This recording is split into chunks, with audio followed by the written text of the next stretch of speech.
Good morning, everyone. Welcome to our first Microsoft webinar of the year. I'm James Kelly, OETC's marketing coordinator. In today's session, we're going to talk about cloud native endpoints. The session will be presented by Tyler Duncan and Garrett Chandler, educational technical specialists at Microsoft. As always, the session will be recorded and will be sent out and available on our YouTube next week. If you've missed any of the previous webinars we've done and want to catch up, they can be found on the OETC YouTube as well. There will be time for Q&A at the end, and both Tyler and Garrett will be in the chat throughout, so feel free to ask your questions as they come to you. That being said, if you have licensing or pricing questions, they will not be able to help you out. Instead, you can reach out to help@oetc.org, and someone from the team will be happy to assist you. Finally, we have another Cloud Native Endpoint webinar next week on the 31st. That webinar is going to look into universal print and discuss common challenges. If you want to sign up and have yet to, go to oetc.org/news, go to the winter webinar post, and you can sign up there. And with that, off to you, Tyler. Thanks, James. I appreciate it. So I'm actually super excited to go over today's content because I know a lot of you have been curious about what's going on with the new store experience. So that's going to be the first thing that we're going to start off with today. Garrett's actually going to be covering that topic for me. And then we're going to go over like the new store, what it looks like, what the previous store looked like, and how that integration is going to look. And then we're just going to go through a quick little demo of how to use it today. It should be available in all of your tenants, so we want to show you what that looks like. After that, I'm going to be doing a demonstration on how to repackage, deploy Google Chrome.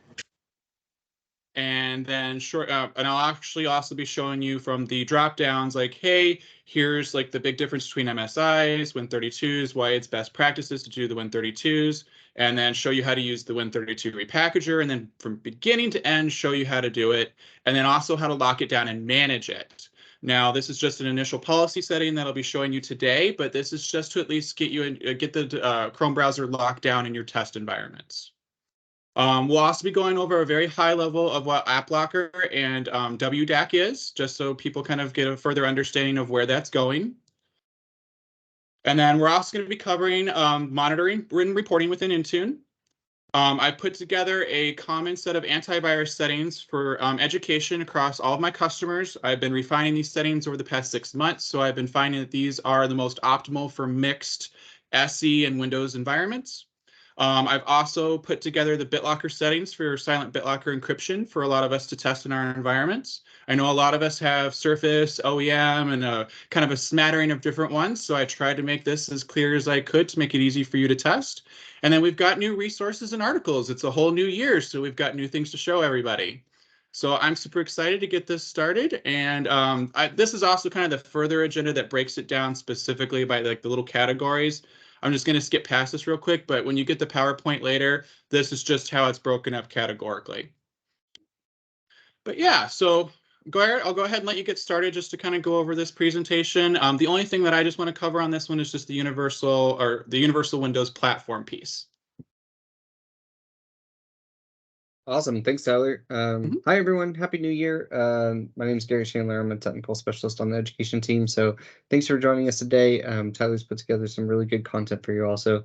Excited to present this. If you have questions in the chat, be sure to throw them in there and we'll kind of answer them as we go along. All right.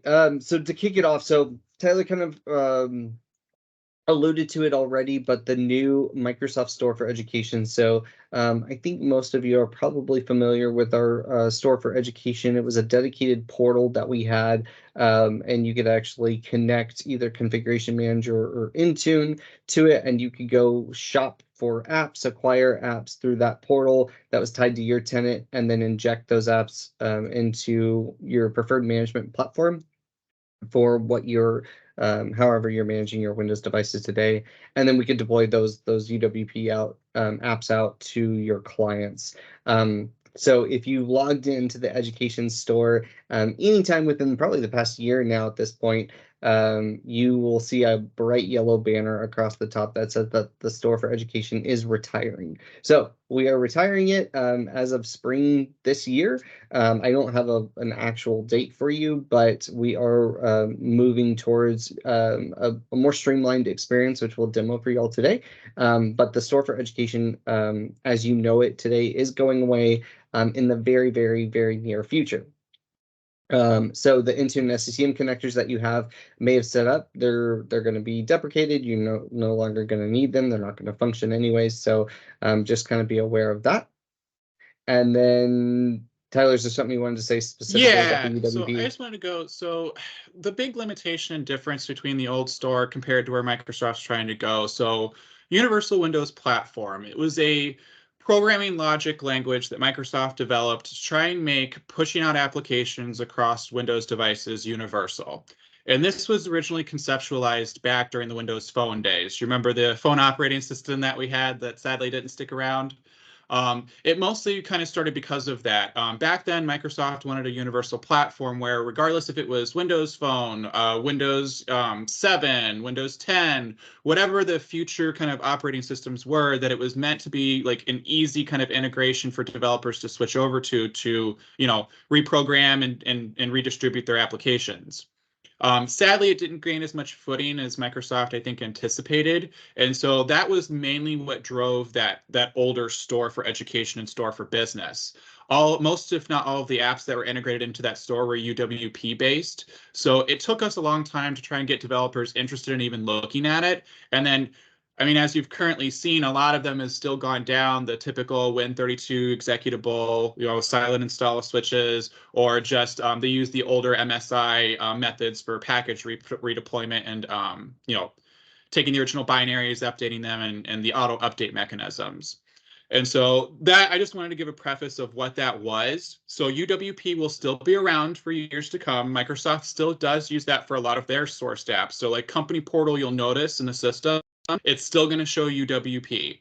And so it's not going away, but I did want to preface that now the new store experience isn't just UWP. It's also MSIs, it's Win32s or EXEs. It's a multitude of other things. And so Microsoft is really trying to bridge that gap between the two. And the other big difference between our platform compared to the others, I'm sure, is if you've noticed with the stores, Apple, Google, 30% cut right off the bat. Our new store system and the way that we're trying to design it, as of right now, there currently will not be a markup for applications posted into the repository that we're going to show you today.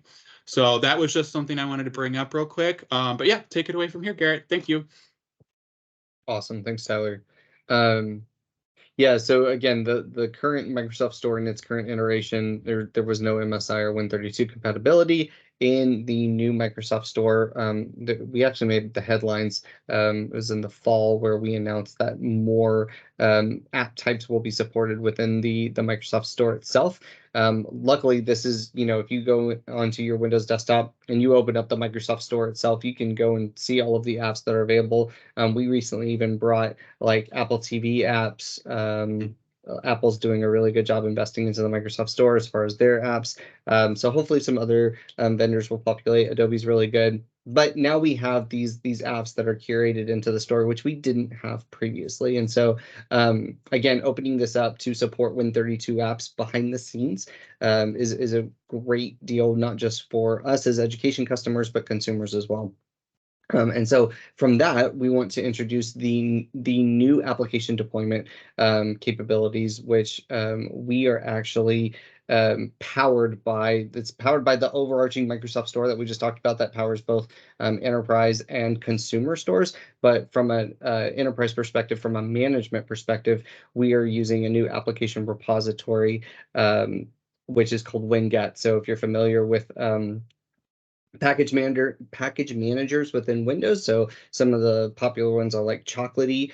We now have our own dedicated repository that you can interact with through PowerShell, and that's called Winget. So if you hear Winget, the new store experience that we'll show you within Intune, that's all populated from that application repository of Winget. We're not going to do a deep dive into that today, but just know it's pretty cool. And we did throw some links in here for you guys to go review on your own if you want to dive into it a little bit more.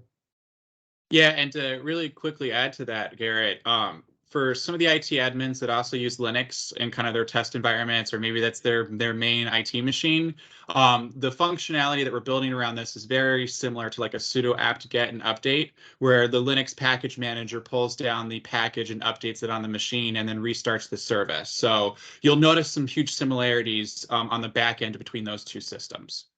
Yeah, exactly. Tyler, if you'll go to the next slide, we kind of highlight that. Mhm. Yep.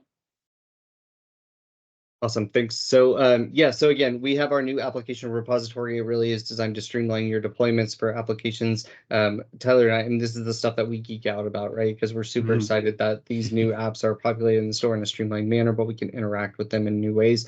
Again, from an administration perspective, we're going to simplify this deployment for your applications to your devices.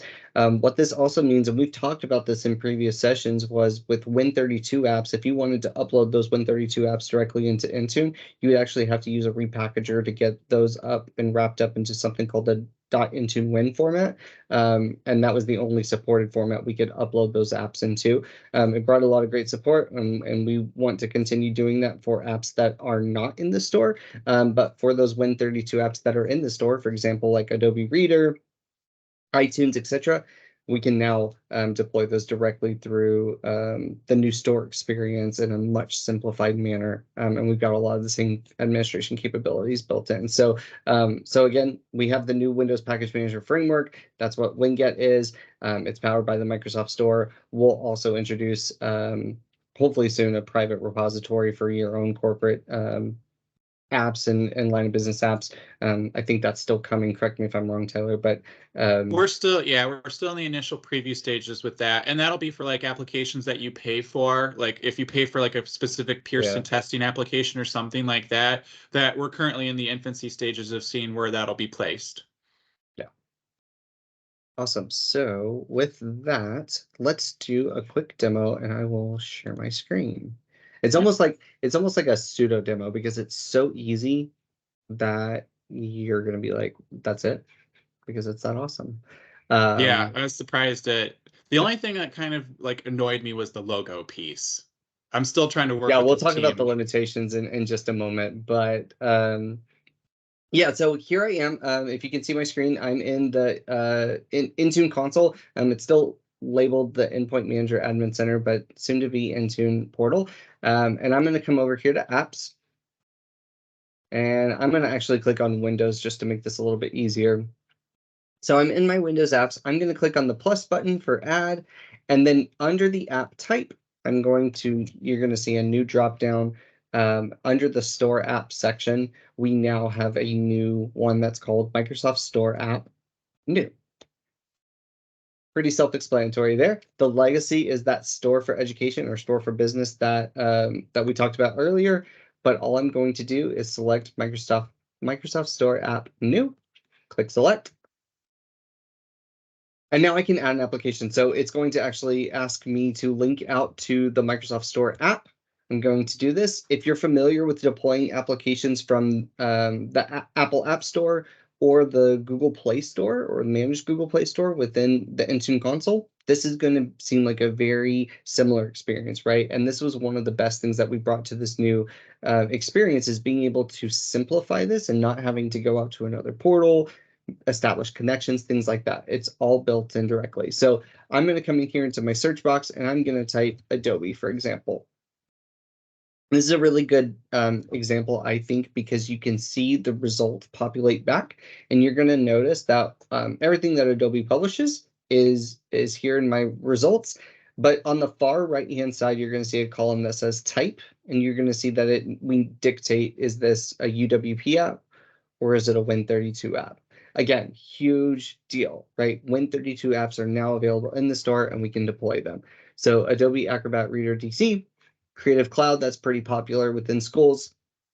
Also a new Win32 app that's been published to the store. Kudos to Adobe for doing that. We can now select this directly, right? And check it out. It's populated the name, the description, the publisher. This package identifier, this is cool because this is what is referenced from a Winget perspective. If you were interacting with the Windows Package Manager from command line interface on a Windows desktop and you're searching for application repositories or looking to install one that way, you would need this package identifier. And so we actually populate this for you on your behalf.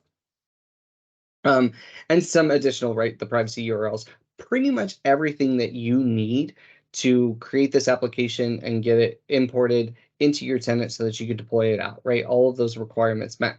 There are a few limitations today, like Tyler alluded to. The logo, we don't automatically import the logo. Hopefully we'll get that coming soon. But if you have those logos available, you can add them here.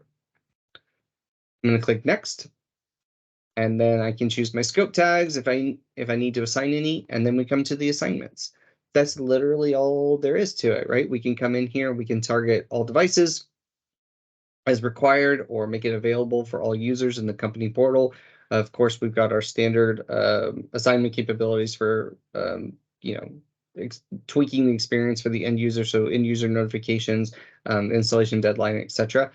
We can even use our filters here. All of that is supported as you normally would deploy something from Intune. So just a phenomenal experience to bring this this application directly into your tenant and be able to deploy it out. So I'm gonna go ahead and click create, and now it is added into my tenant. And that's it. I mean, it's very simple. So again, now you should be able to do this. This is live in your tenant. So test this out, give us some feedback on it. We'll talk a little bit about some of the limitations and kind of where we're going next with it. So I will stop sharing, and Tyler, if you'll reshare the deck. Yeah. Anything you want to add on to that? Yeah, no, I'm just super, super excited about this. I don't know about you, but I've been waiting for something like this for a long, long time now, especially like around the VLC piece, where a lot of my educational customers were pushing out the UWP version, but they would find out they couldn't play DVDs. But now the Win32 version's directly in there. It pushes out silently, and that does do the DVD capability where we don't have to worry about it anymore. Yeah, exactly. That's a great example. So yeah, test it out. Go see if your favorite apps are in there. There are some that are not. So give us some time, but also if you have relationships with those application vendors and you want to see it in the store, tell them, right? You are your biggest advocate. So be sure to let them know, hey, we'd love to see this within the Microsoft Store itself. Yeah, and we are actively taking feedback right now with this store. So definitely, please feel free to let us know. Awesome. So yeah, just a few limitations to be aware of because it's not fully featured yet. Again, it's still kind of in its infancy. So logo files, for example, are not automatically imported. There are some restrictions around that, right? File type and size specifically. So be sure that you've got those. A quick tip when we see autopilot deployments, for example, when we're actually deploying new Windows devices via autopilot, we can see some mixed behavior when we combine multiple applications to that deployment of different types. So for example, if I have two MSI directly uploaded line of business apps into Intune, I have a couple of UWP apps that were imported from the legacy store, and then I've got a couple of new Win32 apps from the new store. That's a very disparate experience on where it's pulling the content from. And so for autopilot deployments, we've seen a much better experience on that deployment, or a much more successful deployment if you stick to one type. I actually prefer Win32 apps myself, but if you just stick to one app type during the autopilot deployment experience, you'll have a better experience there. So that's just a little quick tip. Custom installation parameters are accepted by some applications. We'll prompt you if they are. Application automated updates are currently in preview. So stay tuned on those automated updates for those applications. It's not supported today. It is something that I think the team is evaluating and looking for, just to see what the feedback would be from customers. So again, when you trial this stuff or when you preview it, it helps us make more conscious decisions for the tools that you actually need. And I think we could all agree that updates would be amazing. So so for right now, if there's new updates to that, you will have to create new applications, but hopefully we'll get updates coming soon. Actually, Garrett, there's actually a couple right now that they are testing the auto update mechanism on. So that's why I put that in there. So it's in the early stages. So we'll see what ends up shaking up, but I think that's where we're trying to be. Awesome. Love it. Let's see. So make sure to take into consideration if the app is being deployed at a system level or a user level. So for UWP apps, in the store for education, there was a capability to be able to toggle or acquire the app what we would call an offline mode. So because the application actually came from the store for education itself, it would actually install the bits from our CDN, right, from the store itself whenever it was prompted through Intune. So we were just passing the instructions over and telling it where to point and acquire that application. So that was considered an online app. We could also acquire an offline app where we would store those bits directly into Intune, and treat it as like a normal application that you would upload, and then we would push those down to the devices. When you did offline apps, you had the ability to deploy those apps to a device context, so device groups. Currently today, those offline apps and deploying those apps to under a device context, like under the system account, is not possible today. So one of the limitations of this new store experience is know that you do have to have a user signed into the device in order for those applications to install. Now you can target the applications to devices, but you have to have a user actually logged into the machine in order for those applications to get installed, until we can get those offline app support or the device context support. So just a heads up there. I've heard from the team that they're committed to getting that functionality there, and just based on customer demand is how fast we'll get that. So yeah, and the more that you guys test with this and implement it and let us know, the more like that gives Garrett and I to go back to our product and research teams and say, hey, this is what they like, this is what they don't like. And then they can see those metrics the more that you use this system. So the more that you're using it and the more that you're giving us feedback, the more power that Garrett and I have to go back and have those discussions with those teams. Yep, exactly. And then, yeah, the Windows package community, package manager community, it's constantly being updated. This is a repo. Vendors are able to upload their apps into this repository. Once approved, it's a much simplified experience. Again, now we support Win32 apps, so we're not telling application developers that, hey, you need to go rewrite your app in a completely new code base or anything like that. And they can take their existing app and get that submitted into the repo. So it is. I think it's a benefit not just to customers, not just to consumers, but to developers as well. And I think this can make their apps more broadly available. So again, check back often with those new updated apps, and then advocate to those vendors if you don't see. There's a lot of education apps that you're probably using today. They might not exist in the repo today. So again, just a heads up to them that they could utilize that. Yeah, and the more visibility that you let the app developers know, because they might not be aware of this change just yet either. Right. You know how some app developers can be, where they don't want to turn on the news and they kind of ignore the world and just kind of do it the way they've done it for the past 10 years. Let those app developers know that, hey, this change is coming. Microsoft will help them, understand how this new store experience works and how they can integrate it. So they just need to let us know. Awesome. I think that's it for mine, Tyler. Yeah. Okay, perfect. So Garrett was talking about all the applications that are currently coming to the new store experience, but I know one of the big ones that won't be in the store for right now that a lot of us are going to be deploying to our devices in education is the Google Chrome browser. And so I noticed in a lot of our tenants over the past probably 6 or 7 months that a lot of us still have Chrome. If we do have Chrome imported, it's imported as an MSI. And I know quite a few of us have had some issues with autopilot deployment failures and just other nuanced little issues with that. And so today, I wanted to actually just go through from beginning to end how to repackage the Chrome browser and import it into the Intune console, push it out, and then let you see that and how that works. And the simulation that I have set up, I've got all the content materials right here. But the simulation that I have set up is I'm actually going to create the folder structure, do the downloads from the beginning, so you'll be able to see me follow along, do this from beginning to end. So I'm going to cancel sharing this real quick, and then or actually one more slide real quick. This is the assigning Windows Win32 applications, just in case you've been used to the MSIs in the past, and that's what you've been using. I just wanted to make you aware of some of the little changes with Win32s, because there are a multitude of additional options that are nice about it. One, it gives you all this extra reporting, and Garrett's going to be going into this later about the reporting and monitoring mechanisms, but Win32s just has such a much nicer and more graceful reporting mechanism for app installations, app failures, diagnostics. So it just from my experience over the years, it really just has been the primary and best way to deploy these types of applications. All right, well, let's go ahead. Oh, and then on this page right here, real quick, I actually, when you get the PowerPoint content, the Google Chrome Intune deployment guide, I actually made a PowerPoint that step by step shows you, and then the management guide, step by step, and how to do those pieces. So without further ado, let's get over to this other computer. Stop presenting here. All right, and then my head's going to turn away for just a second while I get the screen set up.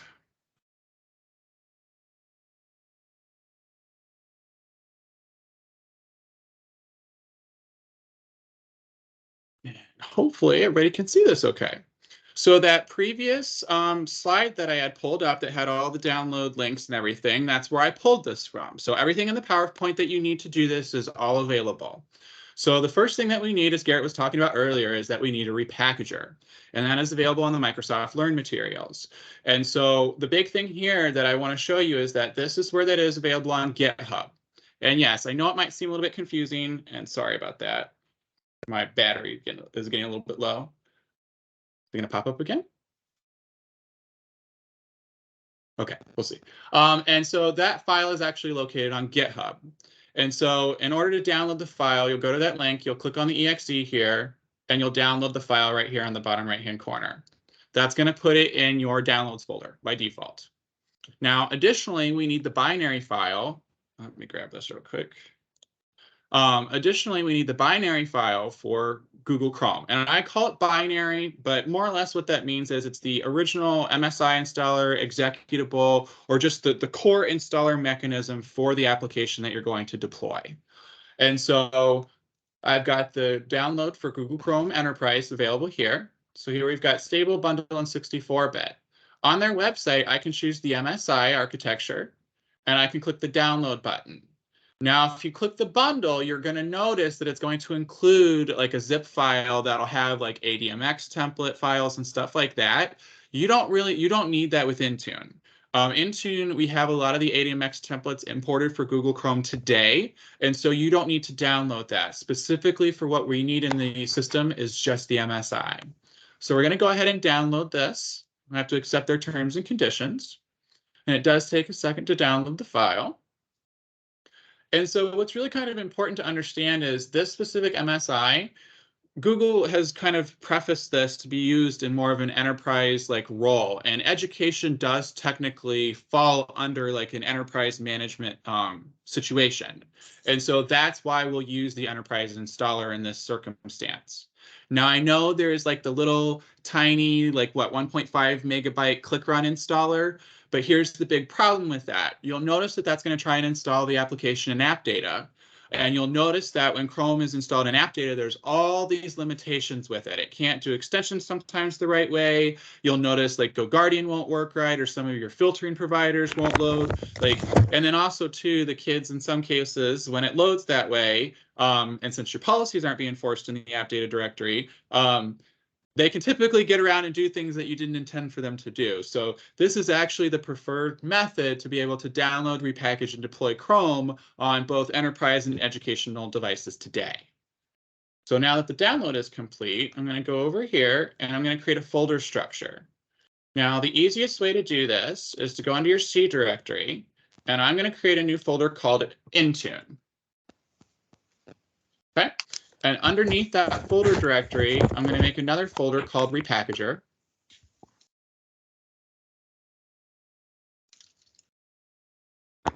Another folder called Binary, and another folder called Intune Win. And you remember earlier, Garrett was talking about when the file is converted, it's in a new Intune Win format. And that's why we have to separate it. Now, underneath the binary folder, I typically recommend creating a folder called Google Chrome or whatever application that you have. And what's also nice about this is, say if you're doing SCCM today and you have a file server where you've got all your applications stored, you can still follow the same process, just instead of the C directory, just point it to that file server instead. And then under Google Chrome, what I typically like to do is I typically like to date the day that I did the application repackage, because a lot of times over the years of what I found is I sometimes want like an old archived version of it. And sometimes looking things up by version code, you know, Win32, sometimes they have it, sometimes they don't. It's nice when they do, but it doesn't always happen like that, especially in education. So I found over the years that instead, if I do the date that I repackaged it, that at least tells me, all right, I did Google Chrome and this was around the time that I did it. So it's 6 months old, and I know that, hey, I probably need to update it at some point. So it's just a nicer way to do that. And so I'm going to go to my downloads folder, I'm going to open up a new File Explorer tab, go to downloads, and then I'm just going to drag that Google Chrome installer into that directory. Okay, now I've got it stored. Now I need to move over my repackager. So if I come in here and drag and drop the repackager into that folder, that'll make it available for me to run within PowerShell, because we do have to use PowerShell to do this. This is a more of a command line type of application. Okay. So now that I've got this moved over, I'm going to go under Intune Win and do the same thing that I did under my Google Chrome folder. So Google, or my binary folder. So Google Chrome. And 1.18.2023. Perfect. All right, so now I've got my destination directory after I do this. Now I'm going to want to open up PowerShell as an administrator.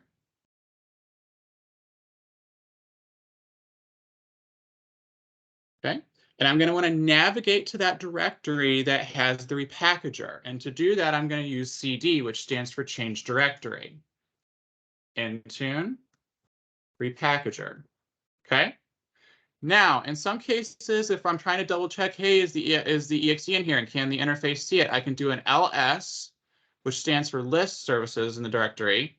And then I see that here's the executable in here. All right. Now I want to type in Intune, and then I can press the tab key to use IntelliSense to autocomplete, and it will pull that executable, and then I press enter. Do you see now how it's asking me for my source folder? Okay. Remember that binary directory that we created earlier? That's where the source folder is going to come from. So we need to go over to the binary folder under Google Chrome and under today's date. And I'm going to grab that location from this area up here. In case you weren't aware, this is the address bar of File Explorer, and you can actually copy the link location out of here directly, otherwise called a UNC path. And so from here, I go into PowerShell, right click, and it pastes that out of my clipboard and into this PowerShell prompt. From there, I'm going to press enter one time. Oh, and that's the wrong keyboard. I'm going to press enter. And then from here, sorry.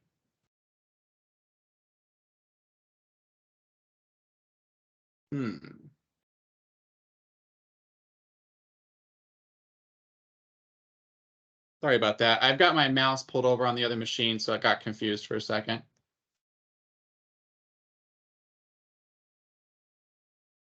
There we go. Now we need to specify the setup file. So from here, I'm going to need to right-click on the actual name of the installer. I'm going to go to Properties, and right here I can easily grab the name. Now, the repackager utility needs to know whether it's an MSI, an executable, .ps1 for PowerShell, .py for Python, whatever the different various methods, and you have to specify that. So here I'm going to right-click, and then I'm going to put a .msi at the end, so it knows that it's an MSI. Now, I know some of you have your kind of older parameters set up to where it'll show you the full name, including the, what is it called, the extension. So it'll already have that auto filled in for you, but these are like the default settings that you see in Windows and why I wanted to show you that specific part. So now that we've specified the setup file, we need to specify the output folder where it's going to create that Intune Win file. Okay, and so from here, we're going to go back up to the Intune Win directory and to the subdirectory underneath and copy that location. And then we're going to go back to PowerShell, right click, enter. Okay. Now it's going to ask for a catalog folder. Now I know a lot of you over the past 7 months have been asking, like, what does that even mean? Okay. So MSIs, Microsoft Standard Installers, were built back in the day where if a file was typically larger than a gig, there's probably like a separate catalog folder that comes with the setup file, and that setup file goes in and reads the catalog folders. And the reason this was done was back in the day, that was one of the ways that we used to compress different modules of applications when it was deployed. So today, it's just not used as much. You might occasionally get a file that does have a catalog folder. I know sometimes the Cisco stuff has it, but predominantly, you're really not going to have catalog folders anymore. So we're going to specify no.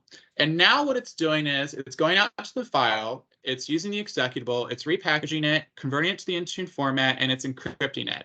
Now, why this is so important is think of this from like a cloud-based perspective. So previous on-prem with SCCM infrastructures, when we rebuilt our apps and prepared them for importation, we pushed it out to our distribution groups that were on-premise, okay? And with that came a level of security where those applications were sitting there and they were behind our firewalls, so no one could probably get to them or touch them. But now that we're trying to think about this whole cloud piece, and what Garrett was alluding to earlier with CDN networks, which are content delivery networks, we now have to think about this from like the cloud perspective, you know, the whole wide world, okay? And so since Intune is a cloud-based system, we have to have a way for you to be able to take that file from your computer and send it up to our system securely. So not only is it repackaging this in the Intune Win format so Intune can use it, but that's also why it's compressing it and encrypting it. So that way when it's transmitted up to Intune, if you pay for $1 million app that you want to deploy and you want to make sure that no one can see that file in transit, this is what this repackaging process is also doing. That's why if you look above here, it's talking about SHA and computing and how it's processing that. That's the encryption method that it's using to be able to lock down that file and how it's hashing it. So think about this just from like a security perspective of like major enterprise developments where they've got like these very custom applications that cost millions of dollars and they're trying to protect it. That was another big reason why this was developed to help protect those situations. So I just wanted to kind of explain like why it goes through that process. So now that the software has been repackaged, now we're ready to start the importation process into Intune. So to start with that process, I'm going to go in and I'm going to enter a different browser. Not this one. Profile. There we go. All right, and we're going to go to our Intune tenant. Now, in order to do this, you will not be able to upload this into the Intune for Education tenant. I noticed that a lot of you have been using that to import your MSIs. You do have to go into the full, as I've been calling it, big Intune to do this. So you go to Apps, All Apps, and you're going to Add. And then you're going to select this drop down and go all the way down to the bottom, okay? And you see where it says Windows App Win32. We're going to click on this one, and then we're going to click Select, okay? Now it's going to ask us to select the app package file, okay? So the Intune Win file that it created is what we're going to need to go and select. So we're going to click this right here, click the folder icon, and we're going to navigate to that directory where the Intune Win was created. And if we remember in the simulation, it's under the Intune folder, under Intune Win, Google Chrome, and the date, and right here. So we're going to click OK. And now it imports the information about the app. Now, unfortunately, with Win32s, when you're doing it this way, a lot of times it's not going to autofill in all the information, or if it does, it's going to be gobbledygook. I honestly behoove you to just go and grab the information from like Google's like main page or wherever it is and just copy and paste it in here. For this simulation, I'm not going to, but just in case you want to do that in the future, it's just an easy copy and paste. Now, for the description, since I know a lot of us have struggled with this, in order to change the text in this box, we actually have to click the Edit Description button, and then we can copy and paste in here. And the reason being is this specific box allows you to do some kind of like basic like formatting and font stuff. So that way in the company portal, if you make the app available, you can make it look a little snazzier. So that's specifically why it has to be broken out and copied and pasted into. Now, you do have to include the publisher if it doesn't autofill it in for itself. And in this case, oop, I typed it on the wrong keyboard again. We want to put in Google. Now, when you're repackaging a Win32 with an original MSI at first, because you can do that, it should auto import the app version for you. But if you're doing an executable, it will not. So you're going to want to make sure for an executable, you right click, go to properties, go to the details, and copy and paste what it says in there in this area. Category. This is where you can select on the company portal how it'll show up. And what's nice about this is a lot of schools will break this down based on type of materials that it's for. So like Adobe applications, for example, are typically photos and media. You know, Google Chrome in this bit would be productivity. Here's where we can put the information and privacy URLs. Now, say, for example, we have an application that we've made available, and we want to make sure users understand here's the privacy information, here's the information about the application that you're installing, and just so they have a good understanding of, hey, this is where it is, this is where it came from, and it's always great to fill this stuff in. Now, the same with the Win32s, you do have to go and select the logo file, double click, and do that. Now, in a future presentation, I'm going to be showing you an easy way to find, I'll word it like that, logo files to import. But just remember today, like the repository, it does require 500x by 500x pixels, typically in order for it to look decent in the console. And when you import it here, it'll show you a little preview on the right-hand side over here. Now, as you can see here under Program, when I click Next, it automatically pulled the install commands and the uninstall commands for the MSI. And what's nice about this is you can see it's automatically using the MSI exec engine to install it, and these are the parameters that it's going to need. And as you can see here, it's auto-filled in QN, which means quiet and non-interactive. That is the, as a lot of developers call it these days, the silent switches to install it without any user input. You can also see it's got the uninstall command, and as you can see, it's got the MSIX directory, and it tells it, okay, here's where that original, or here's where the final installer is and how to uninstall it. Now, I do want to preface this. When you import an executable, these parts will not be automatically imported. You will have to know what the setup.exe parameters are for it to silently install. Now, I am working with all my educational customers to create base templates for a lot of commonly used applications like Sophos and others that have to be installed via this method. And I'll have that available in the future, but for now I'm starting with Chrome. Now, like what Garrett was talking about earlier, where we need feedback, that's something that I need feedback on. Let me know what Win32 apps you're struggling with deploying in your environment. Let me know where things are getting stuck, where you're having failures. Let me know, because the more that I can help you in terms of like if 6 of you all are using Sophos and all have the same problem, then I can help all of you interactively. And then once I fix it for one of you, it'll retroactively fix it for all of you. So if you do have particular troublesome applications, let me know. So down here are those return codes that I was talking about, where it gives you all the information, success, whether a soft reboot's required, and if it's going to retry and stuff like that. So this is just really nice. Operating system architecture. Honestly, I'm going to show you the defaults because most of my customers, these are just the defaults anymore.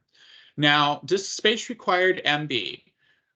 I know we don't have to fill this in, but I highly encourage us to do that. So the monitoring and reporting module that Garrett's going to get into later, if we fill this information in, this will actually start showing up under that monitoring information. So it talks about like device models and performance scores and whatnot. This helps paint that overall picture in the monitoring and reporting if you fill this in. Now, specifying physical memory, processors, and stuff like that, in education, we don't use that as much. I mean, maybe if you're doing AutoCAD and you want to specify that it's got at least 16 gigs of RAM or something like that, but that's the only use case I've really seen used in education for that. From here, detection rules. Now with MSIs, that'll be automatic. So I'm going to click on manually configure, add, and then MSI. And as you can see, it's looking for that product code to see that it was installed successfully. But with an executable, oftentimes you're going to do file, point it to where the final location is, and that the file is actually there. But if you get more advanced in this in the future, you can also compare it against string versions, just to make sure that the versions are being kept up to date. But in this instance, we're going to do MSI. So we're going to click OK, and then we're going to click on Next. Now, this is where it's talking about dependencies. Now, with this MSI, it has everything that's needed from a dependency perspective built into it for it to be able to run on the machine. But some applications might require other applications to be on the machine before they can function. And one of those applications that I know in education are the like robot studio stuff and other applications that you're going to see in a lot of your advanced labs for programming. Those all have a lot of dependencies for them before that software can work. This is how you would specify that. So you would import the dependencies as the programs themselves via this method, and then come in here and add them and say that they need to be installed first. Now, what's also nice about this is, and one kind of way I've gotten over like the SCCM co-management to Intune migrations is, I know a lot of you have been sad that you don't have task sequences in Intune, and that's been a kind of a big feature gap that a lot of you have been telling me. Well, if you use dependencies the right way, you kind of can create a similar task sequence where you can make an app dependent on an app, dependent on an app, dependent on an app. And what you can do is, if you have a PowerShell script that's configuring something a particular way, you can repackage your PowerShell script as a Win32 and set that as a dependency during the install. And what's nice is that can kind of allow you to simulate a task sequence type environment. Now, is it perfect? Does it work exactly like task sequences? No, but it's a nice kind of cloud equivalent to it. So now we're going to click Next and go to Supersedence. This is where it's talking about replacing the old application and updating it with the new one. Now, one thing I want to preface this with executables, if that old uninstall parameter back in program is not functional, supersedence will not work. So it's very important when you have executables that you're pushing out via the system that if the uninstall parameters haven't been proof tested, understand supersedence will not work. I know the system acts like it installs the new version, the older one was previously removed, but no, if that uninstall command does not run properly and the new version supersedes it, the console won't report on it properly. So just make sure that you're testing your uninstall parameters. And here we've got our assignments.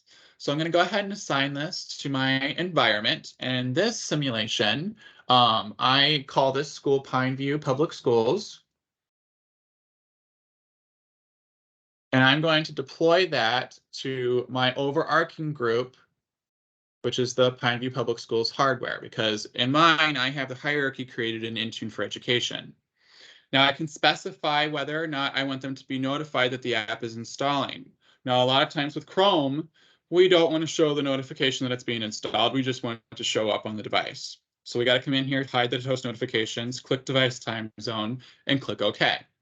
And now it'll silently install it required, and no one will know that it did that process. It'll just show up on the desktop. So once we get through here, now it's kind of like this final check of all these settings that we configured. Okay. Now, once we've confirmed everything, we're going to click Create. Now, the biggest thing with this, I want to preface real quick because I ran into this multiple times. It has to upload the file from your computer up to Intune. Double check this by clicking on the little bell and checking this. And do not navigate from this page until this upload is successful. Because the problem that we run into is, you know how all modern browsers, Chrome, Edge, Firefox, Brave, everything, they all have that auto tab sleep feature, where if you're not on that tab actively, it tries to shut the tab down. Well, a little glitch I found is if that happens and it's in the middle of uploading a file, well, you got to start all over again. Super, super annoying. Like all that information that we just plugged in, like if you like copied and pasted and had this all nice and like pretty, like great, you just lost all your work. So wait until you see this Google Chrome upload is finished. And then once that's done, then you can navigate to the system elsewhere and start looking. And so I went ahead and pushed this to my devices group. And I don't think we're going to have enough time to show you it pulled down to a device. But what I'm going to do real quick is I'm going to go in here. I'm going to go into my Windows devices. I'm going to go into my Media Recorder L. I'm going to sync it. And we'll see if it's going to check in just quick enough.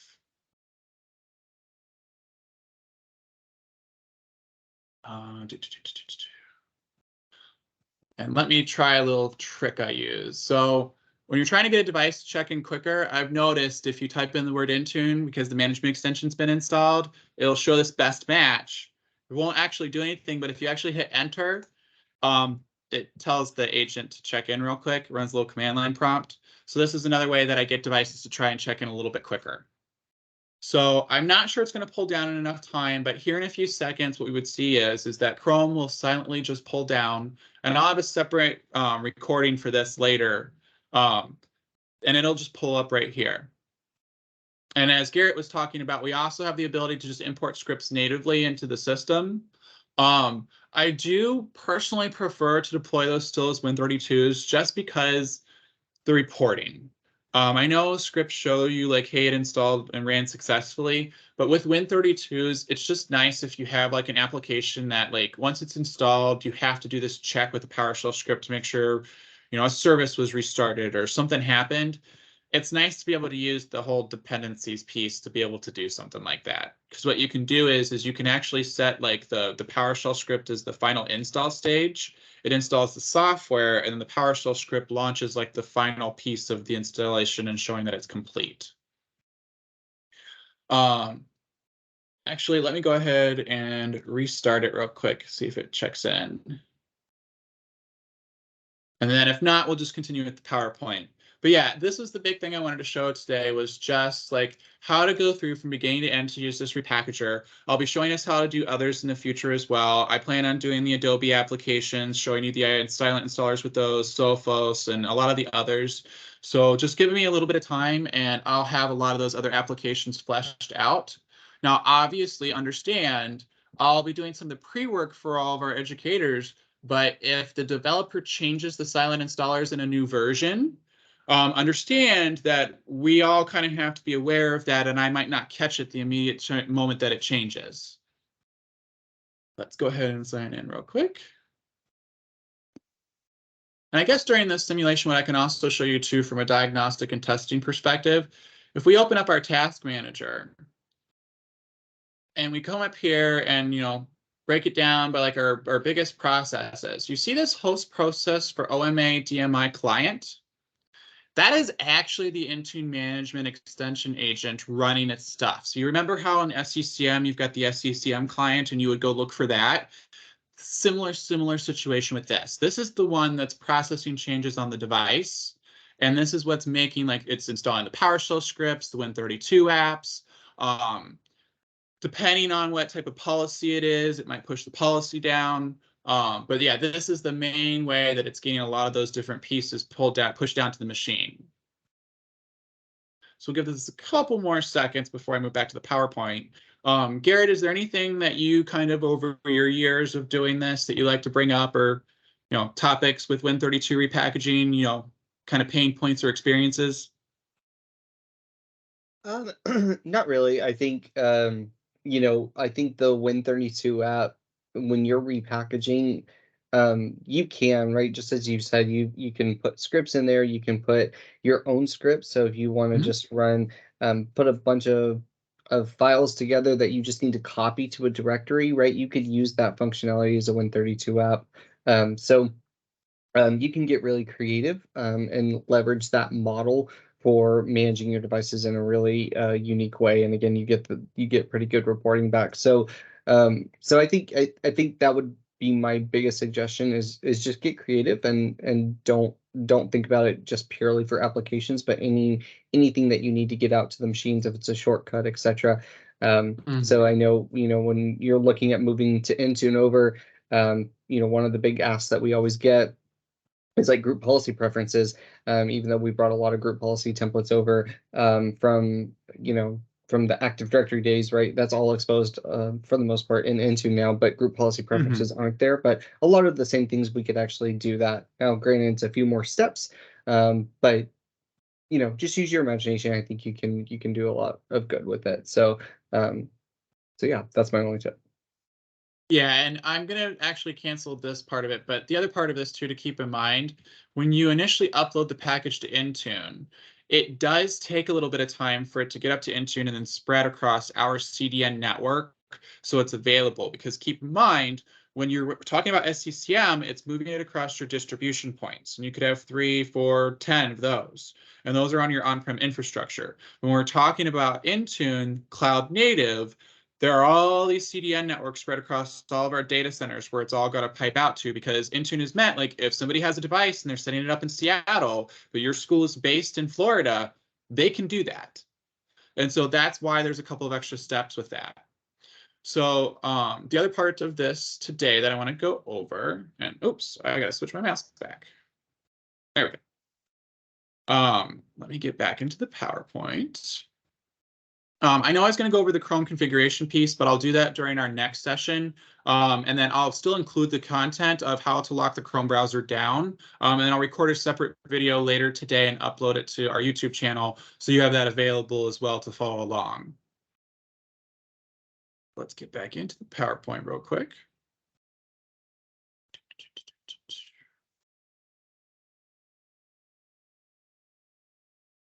All right. So now that we've shown you how to repackage Chrome via the Win32 repackager method, I wanted to do a quick overview of AppLocker and Windows Defender Application Control. And just so you're all aware, I specifically chose this photo because the guy has confused face. It's been hard for me to kind of understand it. The YouTube page URL is actually in the PowerPoint and the guide, and it'll be attached at the end of the presentation. But AppLocker and Windows Defender Application Control, they were kind of developed back in the day to be able to lock down computers a little bit more securely. And so AppLocker was what came around during the XP and Windows 7 days. And it was meant to be able to just prevent certain executables from being able to run. So you came in, you created a group policy, and you said, hey, this executable in this file directory, someone tries to open it or run it, it just blocked, denied your administrator's denied access. And that's what it was intended to do. So that way, in case, you know, you wanted to make sure in a kiosk mode setting or in a school setting that you wanted to lock them down from being able to do certain things, that they could not run certain applications. The problem, though, is AppLocker was, like I said, originally designed for the XP and Windows 7 days, and a lot of that was built on applications installing under the old Win32, not the Win32, but the old x86 directory, as well as the program files directory. And as we've seen over the years, not everything installs there anymore. We've got things that install under app data. We've got things that install in like %sign program files, which is typically the 64-bit directory. We've got some that it's weirdly installed under the WAL64 node. So there's all these different variances of how software is installed and sideloaded on Windows devices these days. And unfortunately, AppLocker just was not able to compensate for that. It really didn't have the extensibility to be able to handle those different pieces. And so the evolution of that, when Windows 10 came along, was Windows Defender Application Control. And I'm sure you've probably seen that in some of your guides when we've talked about education, because it's a feature that's included in your A3 licensing bundle. Now, this was the evolution of that. And the way that this works instead is it tries to identify apps based on app IDs. And you know, when you go into the properties of the application, it shows you the app ID, the versions, the string codes, the developer, like all of that information. And Windows Defender Application Control was built with that extensibility to be able to read that, report on it, and then create blocks and, you know, executions and different rules based on that. Like not only like versions, but like, hey, was it an older version and you don't want that to run? Like not just if it's the software, but a version of it. And so there were a lot of additional granular controls that were added with it. The problem, though, is it got extremely convoluted and complicated very quickly. The next slide that I have here in a second has like some guidelines of how to utilize it. But the problem is it's not like a toggle box. Like you toggle these programs on and off, whether people can run them. Like, unfortunately, that's not the experience today. And so I know a lot of you have been looking at SE devices, when the Surface Laptop SEs, and how those work. And Surface Laptop SEs, and the way that they're locked down is they actually have a custom WDAC policy that Microsoft has created and curated for education. And that is how SE devices are locked down in terms of the apps that can run. And so that is one of the ways that we've tried to use that system to increase security on student devices, because as you see on an SE device, they can't open up PowerShell. They can't open up a command line prompt. They can't open up all these little subsystems to make changes, similar to how we like Chromebooks are locked down. And so Windows Defender Application Control is our evolution to try and move into those steps. And so I know a lot of you have lab devices, as well as shared laptop carts. And so I'll be going into this much more deeper later with much more custom policies, but I wanted to preface this to get you kind of started of what it was and to kind of like where it's kind of going. So on this slide right here, this explains how it works, what the different like the extensibility options that it has, but some examples and how to deploy it in your environment. The Microsoft WDAT examples that I have right there, some of these are pre-created for you to just copy and paste in your Intune tenant and test. Now, like I said, this can get very, very, very, very custom very quickly because you create an XML file that literally has all these little options broken down. So please start with these template files and just play around with it and expand your way up from here. But I know a lot of you have been using kiosk systems, and WDAC has some ability to emulate what kiosk does, but without fully doing what kiosk mode does. And so I highly implore a lot of you that are having issues with kiosk mode to look into this and see, and yes, I know it's going to take some work, but it might give you that true locked down kiosk browser experience that you're looking for. Now, some basics on how this works and requirements. Now, I know a lot of you are used to just pushing out like whatever keys that are in your VLSC portal. Sometimes it might be Pro, it just depends. For AppLocker and WDAC, it needs to be enterprise or education. The professional edition will not work. You can create the policy with it, but it will not apply successfully, which means the machine just won't even see it there. So please, and all of our educational customers, please make sure you're using your educational keys so that way that feature works. So I'm going to now move on to the next part of our agenda and some of the deeper parts. So I'm going to have Garrett go over some of the monitoring pieces. I'm going to go over like the common antivirus settings that I'm seeing across education. I've actually just made a really nice quick slide that shows you the breakdown. And then we're going to show you the roadmap for WinGet and then the YouTube channel at the end. All right, so Garrett, if you want to go ahead and take it from here. Yeah, thanks, Tyler. So just in the spirit of time, I am gonna breeze through this pretty quick. So just know that in Intune, if we think about general lifecycle management, we've really focused this series on helping you get started with cloud native endpoints and getting your first devices fully in the cloud management. Wild, right? Then what? And so that's where the monitoring and reporting piece comes in. Now, I will be the first to tell you that Intune is as robust as it is. There's still a lot to be desired. I think as IT admins, we're really kind of trained to look at logs and everything. And so we've got a lot of pre-can reports and dashboards built into the Intune console. And then on top of that, we're really investing into the employee experience, right? So Intune actually being a first-class citizen in what looks like an employee experience from your perspective when you're supplying devices, issuing devices to your end users. What is the performance like? What is their experience like on those devices? Do you have good reliability on those devices from a hardware perspective? Do you have good reliability from an application perspective? And so we're investing a lot in these areas. So we've got some built-in reports, and I'll kind of show you the couple of different ways that we can see that. But the reports really are designed with you in mind, right? They're designed to help you monitor the device health, to validate the device security. So from a compliance perspective, again, ensuring things like BitLocker is in place and what happens if it's not. You've got a lot of great intelligence back there to tell you which devices are compliant or not. Allow you to create inventories and build groups based off certain categories, and then troubleshooting, right? Just understanding, are there assignment failures from an application perspective? Are there deployment failures from an autopilot perspective? Provisioning errors, things like that. So we've got a lot of these reports built in.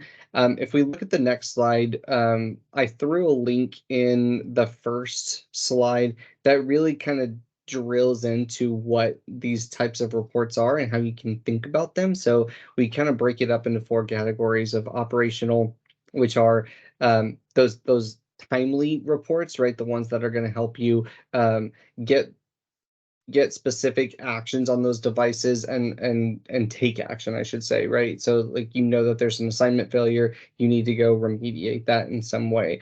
So we've got operational reports. We have organizational reports that will help you, identify which devices are compliant or non-compliant, etc. We also have historical reports that you can go in and you can measure those trends over time. This is really more from an admin or a manager perspective, but we grant those to you guys. Sometimes you have to report that up to management.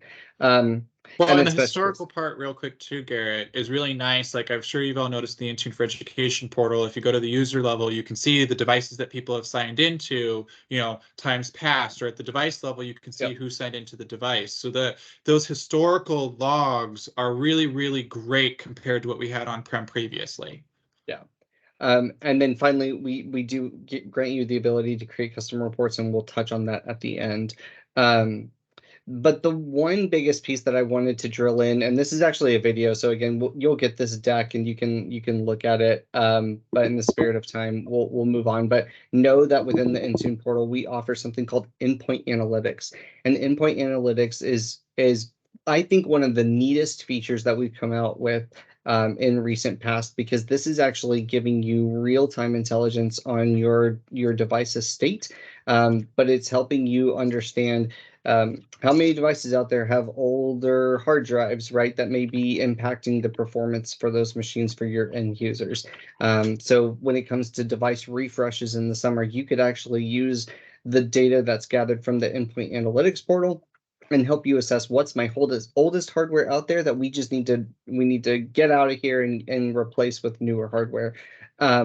Application reliability, model performance scores, for example, will actually help you understand which models are performing better than others. So if you have a wide range of Dell devices, Lenovo devices, HP devices in your estate, you can actually get a model score for each of those individual devices. I mean, not just at the manufacturer level, but at the model specific, and help you assess, like from a student perspective, if you got different carts of different models, which ones are performing the best. So it allows you to make data-driven decisions.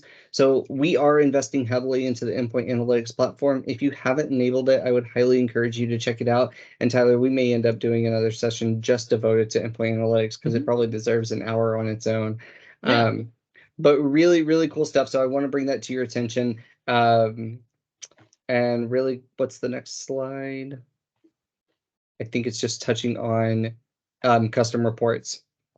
So know that, a lot of us as IT admins, previously, we were familiar.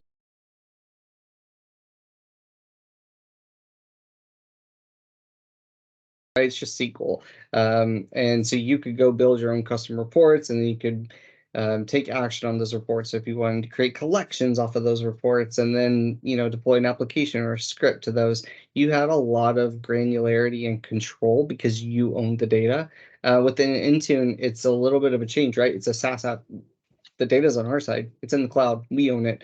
It's still your data. We can't see it, but it's on our side. You can't interact with it. And so when it comes to custom reporting, know that we have an Intune data warehouse available. This actually holds data up for a year of historical data, so you can interact with this if you need to through like Power BI or other tooling capabilities. So you could set that up. We also do interact with the Graph API. So similar to all Microsoft services within pretty much the Azure cloud, we can interact with the Intune console through the Graph API. Again, not something that's a little more advanced than we want to cover today, but I want to bring it to your attention that it is a RESTful API. You can interact with it programmatically if needed. And then finally, we could connect up to Azure Monitor to do some log analytics. So device compliance states and things like that, we can actually pipe those alerts over to Seams or anything like that. So you could do custom queries. Intune is built on KQL. So Kusto query language. If you're familiar with that, you could go learn about KQL and build your own custom reports. So a lot of great monitoring capabilities. Always looking for feedback. We know that there's still a lot of work to do, but hopefully built into the console, you've got enough to do your job. Just I don't apply anything in product. Okay. And so from here, I know we're short on time, so I'm just going to go through these last few sites really quickly. I know a lot of you have been asking for like mixed environments of antivirus settings for education. What are kind of, what are we seeing and what are people using? So I collated and curated this for you with all of the default settings that you're going to see in the console today for you to use. So feel free to please test these in your environment. This is set up and created for a simulated situation where it's Azure AD joined only, and you're not connecting to any on-premises Mac network drives and whatnot. So this was curated for that specific purpose, as well as being able to intermix with Windows Laptop SE devices, which we do know are a little bit less powerful than our standard OEM and Surface devices. And so I broke that down. There's 2 different slides here with all the different settings. All you have to do is go into the console, click, click, click, click, click, and here are all the options and the toggles that you need. Let me know what you think, and just give me some feedback. Here are some firewall settings in case you do need to go through and just get a little bit of an update on that. And then BitLocker management. What I also did for you as well was I went ahead and curated the CSP endpoint protection template. And this I've tested across OEM, Surface, and others, but obviously you need to test this more in your environment. But this has been the silent BitLocker disk encryption method that I have seen across a lot of my educational customers that seems to work very well. So if these settings help you along your journey, please feel free to test these. These are just good baseline settings to get you started. And then once that's been applied, here's the final result of BitLocker being enabled. So we've got our additional resources. I've included that in the end of this slide. We'll be sending this out later today. James will be sending out an email, and then I'll be posting that up to the YouTube channels. And then I constantly now, every 2 weeks, will be uploading new YouTube content after hours, and I'll be going over a lot of the nitty-gritty pieces of this. But yeah, that is our presentation for today, and I just wanted to take a few minutes to have anybody ask any questions. So yeah, let us know what you got. If you have any questions going on in the chat.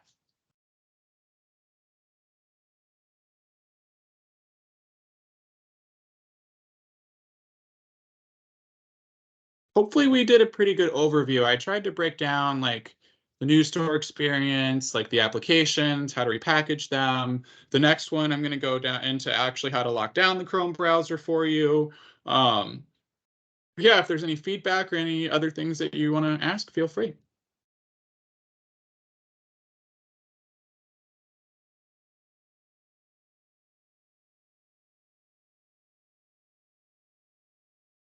Yeah, I don't think we've got any additional questions.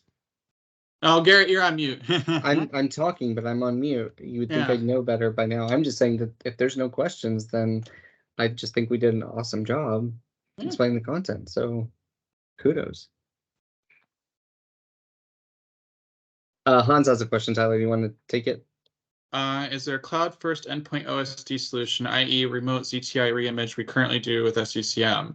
So a lot of times what I'll see, Hans, they'll use a combination of the configuration designer, which you can use to combine with MDT. It creates a little USB package that has the install for the OS, and then you put a package file on top of that that can then integrate it into Azure AD during the join method. Or you can get it to that point where it's an autopilot, and once that's been reimaged, you just let autopilot take it from there. Yeah, the PowerPoint presentation will be sent out, and then I've also, the YouTube channel that I've created, I have now actually posted all of the PowerPoint content there for publicly available, so everybody can download without having to go through passwords and stuff.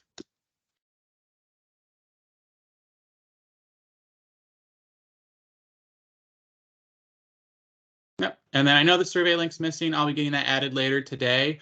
I've got to add in some content on like, are we going to go into like the new store experience a little bit deeper, the endpoint analytics. So I'm going to get that added and we'll get that sent out later today. But yeah, I overall think that was a good presentation, Garrett. Thank you so much for helping back me up with this. I always appreciate it. And yeah, I look forward to continuing to help the educational